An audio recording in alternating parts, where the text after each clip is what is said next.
And did you live in Port St. Joe? Mexico Beach. Mexico Beach. The oldest house there. Really? Yeah. Is that where you are now? Yeah. Okay. My wife's still camping with me. Wow.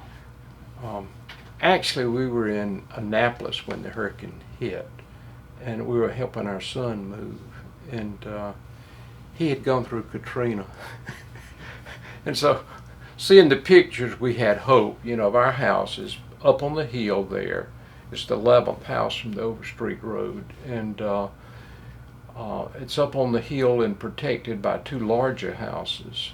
So we came out real good. No windows were broken, but all that wind brought moisture in around the windows. So we had to pull out the sheetrock and the insulation and kind of start over on the inside.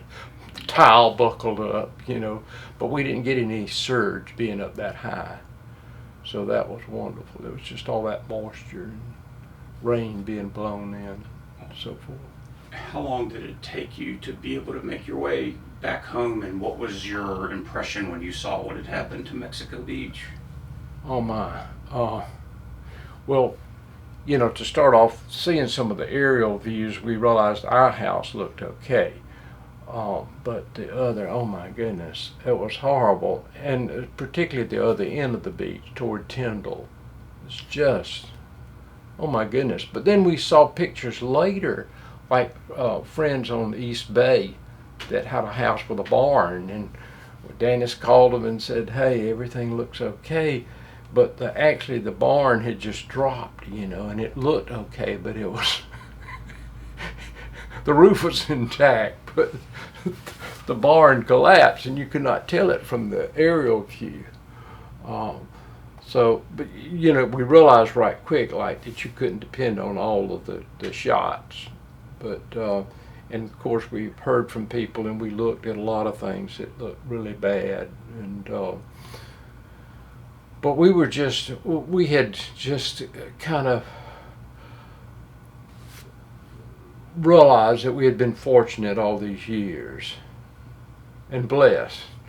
And we were ready to accept devastation, but it just wasn't that.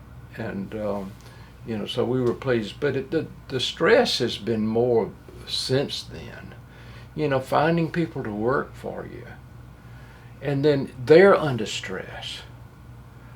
In the cities of Mexico Beach, they're under stress. And it's just, you know, coordinating that, working it out together.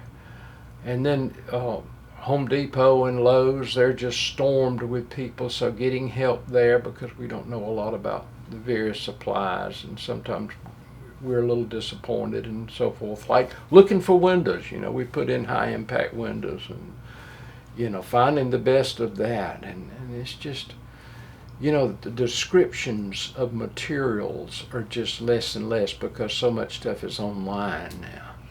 And that's disappointing. And then just, and the contractors have trouble with their employees, you know. The turnover there is just unbelievable because of all of the stress, you know, and because the contractors are just pushing them and have high expectations, and probably unrealistically high. And so, you know, that's another problem. But you know, I love it here.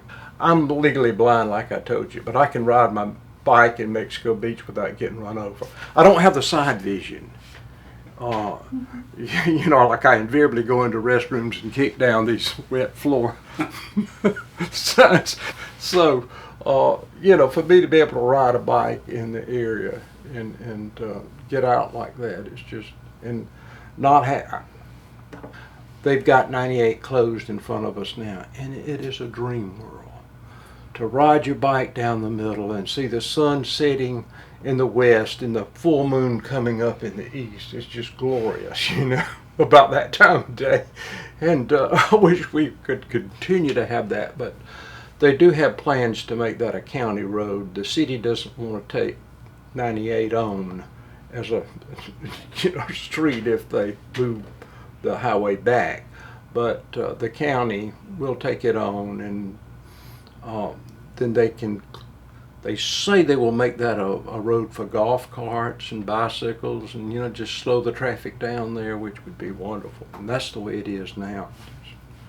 You know, people meet about sunset, out there in their golf carts and their bicycles, and so that's been a wonderful thing about the storm. And I guess the way people have you meet so many neighbors you hadn't met before because everybody's working on their place and everybody's helpful, and you can just tell that there are a lot of folks that just really love the area.